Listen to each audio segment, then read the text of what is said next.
Hey guys, this is Kyle Rutley, and I'm joined with Britta Provost, and we are on our next podcast for you. And so we're joined together with Trend Creative, Front ROI, and Wake Media, all in this collaboration to help you, the small business, the DIYer, whoever you are, the employee, the business owner, to help you actually have a strategy for marketing. So, what are we talking about today? We are talking about ads, the dreaded ads. I know I get lots of questions, and I know for me it was quite a little bit of a steep learning curve. So we want to bring you a few little hints and tips and tricks as far as using ads and understanding the difference between a sponsored ad and like a boosted post or actually going into the ads manager. So Kyle, I will let you start things off. Yeah, so first off, I'm so excited because we're actually launching a social media marketing course, all online. And so a lot of this we're going to talk about kind of as the base layer, but we're going to really get in the weeds on this course that we're doing together. So one of the things that we talk about, and we've gone back and forth a little bit about sponsored ads and boosting, and is boosting really helpful? And let's just start at base one. Like, what is a boosted post? Well, a boosted post is if you're an admin or a content creator on a Facebook page or an Instagram page, there's a little blue button that you hit promote or boost, whichever one you see on different platforms. And so that one pops up a little window and how much money you want to go and the audience, all that stuff. So a sponsored ad is going into your ads manager and creating where you go separately into business.facebook.com, which is a back end that has your ads manager. You can set up your pixel, which I know I'll let Kyle talk about. You can control a lot of different things in the back end with the business.facebook.com, and it allows you to even set a lot of preferences as far as who has access to your account. If you're working with an agency, you can turn over some of your ads manager, some of the control to us to be able to access it, create those ads for you. You can still go in and do it. So it's got a lot of options, but then also leads to a lot of complication, which is why we created this course to help the DIYer that they're wanting to do it themselves, give them a lot of the basics as far as, ads and what to do with those. Well, let's be honest, like most small businesses starting in the first year really are starting with bootstrap budget anyway. Mm-hmm. And so they really have to learn how to do it themselves. Yes. And so we are actually coming together in partnership with you to help you get to the next goal. And so I'm so excited because we're going to talk about the pixel. So what is a pixel? So, and we're not talking about the little dots on your TV or your computer screen. So it's basically a little bit of code, and it basically tracks the footprints between your Facebook audience and your website and vice versa. And so if you have a transactional business, you can actually see those conversions in the dollar amount on your Facebook pixel on the back end that she just talked about, business.facebook.com. And you can actually see all those conversions back and forth, whether it's the goal is traffic, awareness, conversions, call now, stuff like that, all of that. So it's really exciting. And it's free. It is free. So definitely make sure, and we'll go into that as far as how you set that up in our course. And when maybe you can talk a little bit about budget, but that also kind of leads into when you're setting up some of your ads, you do have a lot of choices as far as if you're trying to get awareness or if you're actually trying to get traffic or leads, and maybe talk a little bit about budget. So again, having that audience defined and audience in terms of who you're speaking to, and then also you have actual audiences that you're targeting within your ads that we'll also get into because there's a lot of details within that. But let's talk budget for somebody who's a DIYer. Yeah, I think budget is really key, and it kind of goes in, the first step is really strategy. And we talked a little bit about that in our earlier podcast, so catch the replay on that. But I think with the budget, it really depends on the industry. And, I looked it up and we saw all the, cost per acquisition, cost per click, all of those. It's different for every industry, but start conservatively. Our business, we actually do it on a 3-month basis. So it's like the exploration phase, essentially in the first 30 days.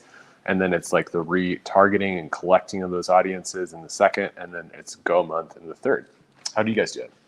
We have something very similar. I mean, and a lot of it depends on how much information you have to start with. So if somebody comes to you, they already have Pixel, maybe they have an email list, maybe you already have some data that we can work with, then we can be a little bit more aggressive in the beginning. But if you have hardly any content on your page, you have hardly any people, then you're going to want to start with some of those low level ads where you're just getting brand awareness or reaching out to as many people as possible to let them know about you. So you got to, start with first things first. Well, let's talk money, because it always breaks down to the money, right? Yeah. So if you're first starting out in those first months, start small. Do a brand awareness, just kind of cast that net out there, especially if you don't know your audience. This is a great way to actually understand your audience based on the sponsored ads or boosted posts. And so I would recommend really just conservative budget, under $100, and then kind of throw it out there depending on your budget. How about you? I would say that's a good place to start, that you do want to start kind of conservatively. And typically for our smaller businesses, once you kind of get things going, see what's working, start to get some of that brand awareness. I would say typically a lot of our clients, we're having a monthly budget that would go anywhere from like $250 to maybe $1,000 a month, depending on the goal. But I know I know lots of people that are online that spend upwards of $10,000 a month. Yep. And are very successful doing that. But you do want to do that beta testing so then you can scale up if you have that kind of budget to spend. And really those high-end like spenders for those ads are actually people that are more transactional in nature, and they're selling online anyway. And so if you have a business that's maybe a consulting or more brick and mortar, like a grocery store, like a lot of those, you don't need that like overinflated budget. You can actually have a smaller budget and still have success. Absolutely. And I would agree with that. So again, thinking about what your goals are, and then, are you working to try to, get people in to actually purchase something, then that's more transactional. So I love that point. So let's talk strategy. So we talked a little about budget and money, but like what would someone do if they just don't know what to do starting out throwing some social media sponsored ads out there? So, I would say if you're really, really new to things and you haven't done, and you just want to kind of get your feet wet, you could start with a boosted post, because it's kind of easy to understand. And it does walk you through some of the similar steps that you would see in your ads manager and in that business.facebook.com. So that's kind of a good place to start, where it's going to start asking you some questions that you're going to see when you go later on to your ads manager. And then I would say to take the time to do that, to learn a little bit more, and for sure take our class. That's right. And you can do mock-ups too, like on business.facebook.com. You can actually go in and just design little templates. And so you can kind of play around with it, see how you feel, and create the copy before it even has to go out and ever put a budget or any monetary value behind it. Absolutely. And I would just say, as far as like one word of caution, is that Facebook is quite particular in their ads, that I feel like we should bring it up. So yep, absolutely. Sometimes your stuff's going to get rejected, even if it's a boosted post. And so just keep in mind that there are some topics, and if you have, it'll ask you about special interest topics, that you need to make sure that you are checking that button, because if you're talking about certain things, it might get rejected. And I would just say to like keep trying and tweaking a little bit. Maybe you can talk a little bit about. Yeah, so if you're like in political, sometimes religious, and then also some of the other special interests, they're going to be a little bit more of a criteria, and they're going to take a little bit longer for those ads to be accepted. Now, I think that's goes without saying. What about the graphic? And we just talked about this very recently. And Facebook actually has the number of characters you can have on one graphic. And so it's different criteria for video, but it's actually limited. And so if you have too many, they're going to reject it and it's going to go back. And then what's going to happen? You're going to be like, what just happened? I don't know what to do. And sometimes it's just as simple as that. So simpler, the better on graphics with text overlays. I would say. And then if you feel comfortable doing video, video is still where it's at, whether it's a short video, if you can get up and, have a friend record something for you, and you can even do a little bit of editing quickly on your iPhones, and there's quite a few apps.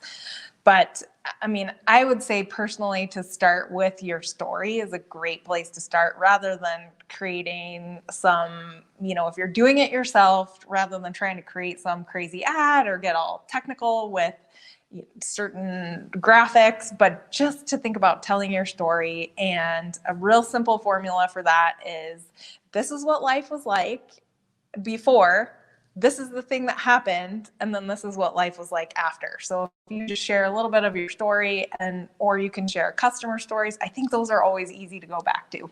I think so too, especially because people want to know what you offer, what is offered to them, and then how they can get it. And then they want to see their life transformed. And it's a simple story brand technique. And one thing I will add in retrospective, the video too, is if you actually put your video on Facebook, it comes in with subtitles, you can hit the auto subtitles.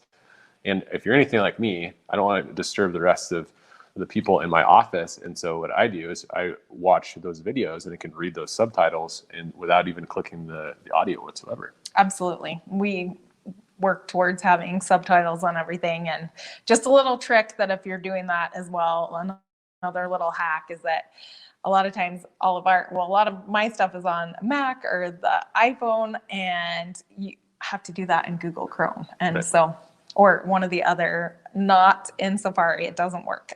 So there's a little tip for you. So if you found this helpful and you want to learn more, we're here for you. So please be in contact with us, or you can just take our social media class that we're offering here very soon. And so next week, we're actually going to talk a little bit about more hacks, more tips and tricks that you can do as a small business, DIYer, employee, or owner. Absolutely. Thanks for